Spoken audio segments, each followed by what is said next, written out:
Hoy en día, en la era de la posverdad y de lo políticamente correcto, resulta alentador no ver a Carlos Castaneda entre los estandartes ideológicos del momento. En la dinámica cibernética del siglo XXI, resulta más fácil encontrar información sobre su leyenda negra, que sobre sus méritos literarios. Posiblemente hemos llegado a un punto en el que la oscuridad mediática sea la posición más saludable para todo escritor clásico.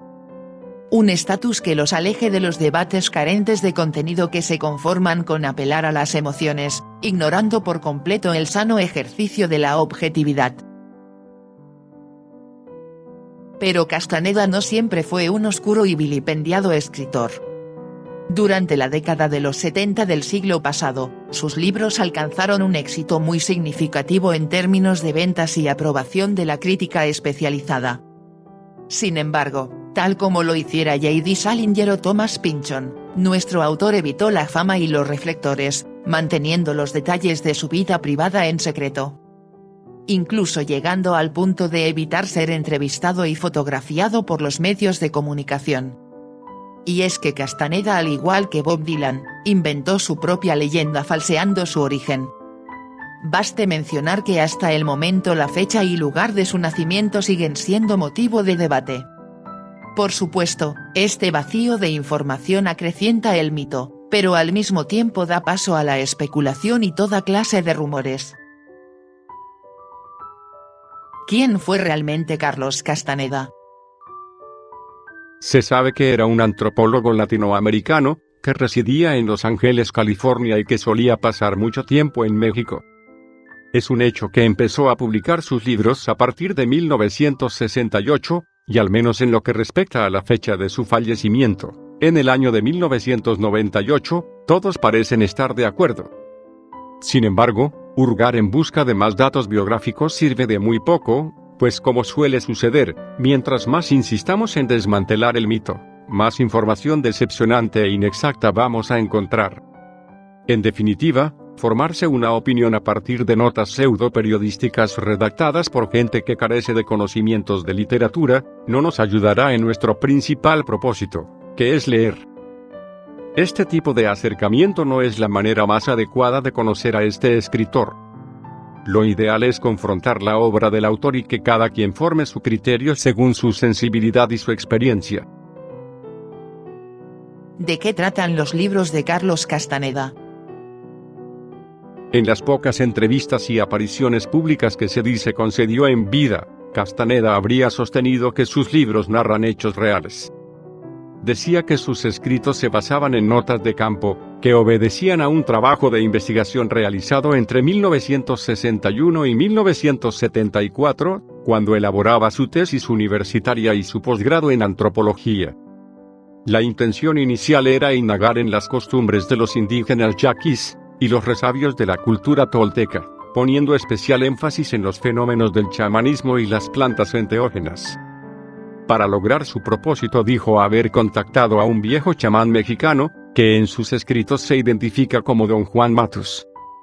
Pues bien, este singular personaje lo habría aceptado como discípulo, concediéndole un largo periodo de adiestramiento, cuyo fin era convertir al estudiante Carlos Castaneda en un guerrero nahual. En otras palabras, un hombre de conocimiento. Este proceso de aprendizaje supuestamente verídico, quedaría registrado en sus primeros 4 libros. Las enseñanzas de Don Juan. Una realidad aparte. Viaje a Ixtlán. Y relatos de poder. El asunto es que estos libros narran sucesos de lo más extravagantes e inverosímiles. Hechos que se presumen tienen lugar en un nivel distinto de realidad. Y este espacio de existencia paralela, no es por entero inducido por las ya mencionadas plantas enteógenas. Plantas utilizadas desde tiempos inmemorables por sacerdotes curanderos y chamanes de muchas regiones del mundo. La verdad es que el peyote y las hierbas psicotrópicas son mencionadas en los 2 primeros volúmenes de la tetralogía, pero en los 2 últimos tomos, estos recursos dejan de ser citados. En un momento de la historia los personajes prosiguen con sus increíbles enseñanzas utilizando otros medios. Y no por ello dejamos de acudir a eventos sorprendentes e inexplicables. Aquí es donde está la verdadera disyuntiva en torno a leer o no a este polémico autor. Si este material es difícil de creer, ¿cómo puedo abordar su lectura? Ante la imposibilidad de demostrar la veracidad de los hechos narrados, y mucho menos la validez científica de las investigaciones, lo que el lector puede hacer es cambiar su postura en torno al autor. Ahora mismo, después de casi medio siglo de que sus libros empezaran a ser publicados, resulta menos complicado valorar a Carlos Castaneda. Muchas veces el tiempo habla por lo que los libros no terminaron de decir. De esta manera el asunto antropológico quedaría descartado, para que ahora sus historias sean vistas como trabajos de ficción. Es decir, como una narrativa sabia e imaginativa, que describe exitosamente aspectos trascendentes de una cosmogonía casi extinta. En esta dinámica nuestra propuesta de enfoque sería más mística que científica. ¿Cuál sería el mensaje principal de Castaneda? Abordar la obra de Carlos Castaneda como ficción, es decir, como literatura propiamente dicha, nos facilita las cosas. Ya que evitamos los debates científicos, la estéril controversia biográfica y las ponzoñosas críticas en torno a su misteriosa personalidad. Esta postura nos permite concentrarnos en lo importante, que es su mensaje. El recordatorio incómodo de que las civilizaciones antiguas comprendieron la vida, la tierra y el cosmos mucho mejor que nosotros. Así como la provocadora idea de que los llamados chamanes, como don Juan Matus, eran en realidad personas que desarrollaban un grado superior de sensibilidad. En este punto, lo que los hacía diferentes era el conocimiento de que cada individuo posee su propia percepción de la realidad, según los rasgos de su carácter y las doctrinas de su grupo social. Por lo tanto, ese mismo individuo podía pasar por un proceso de reaprendizaje perceptivo, para valorar la existencia de una forma más amplia. Y así estar capacitado para ver o hacer lo que una persona promedio jamás soñaría con lograr. El mundo indígena devastado por la colonización, podría haber albergado la sabiduría que hoy tanto nos hace falta. Hemos de recordar que esta peculiar epopeya ha tenido mayor eco en el campo de las artes que en el campo de la antropología, al que Castaneda clamaba su pertenencia. Baste mencionar la gran influencia que tuvo en George Lucas, para crear a los personajes en la primera trilogía fílmica de Star Wars. A fin de cuentas, las enseñanzas de don Juan Matus serían otra forma de contar lo que el estudioso de los mitos Joseph Campbell llamaba el viaje del héroe. Entiéndase por ello la historia arquetípica que se ha contado desde siempre. Empezando por la Odisea, la Divina Comedia y el Hijo Pródigo, hasta obras contemporáneas como Huckleberry Finn, Ulises, Matar a un ruiseñor, y tantas otras. Entonces, ¿en dónde podemos categorizar la obra de Castaneda? Esta saga no puede encasillarse en una sola tendencia. Al describirnos el aprendizaje de una persona hacia un conocimiento desconocido, observa mucho de novela de iniciación. Sin embargo, los hechos inverosímiles de la trama nos obligan a considerar la clasificación de literatura fantástica. Por último, y dado que el mensaje no es de índole filosófico, social ni político, sino más bien místico, la tetralogía ofrece el tan esperado acercamiento a una sabiduría recuperada, una mística que de ninguna manera resulta ajena a la de muchas otras civilizaciones antiguas.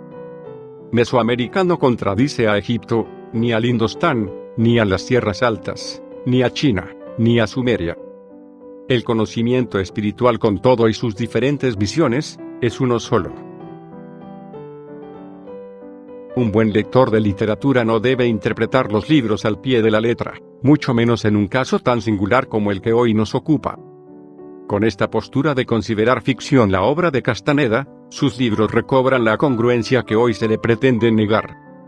Sus escenas inexplicables denotarían una imaginación desbordada y una inventiva fuera de lo común, recursos envidiables para cualquier autor de literatura fantástica. Si Juan Matus es ficción, entonces Juan Matus es oro puro.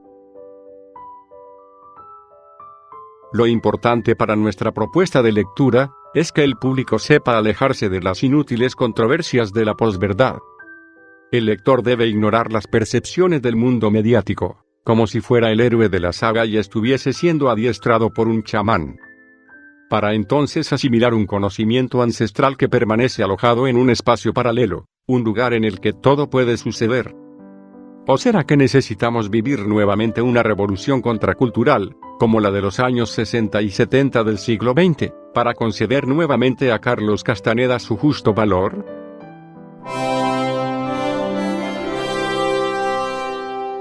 Si la información que acabas de escuchar te pareció valiosa, haz clic en el botón me gusta y suscríbete a nuestro canal.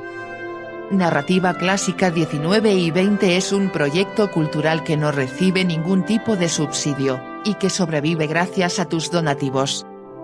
Guión y producción de Guillermo Castro. Voces de Miguel Campoviejo y Concepción Castizo. Muchas gracias, y hasta el próximo programa.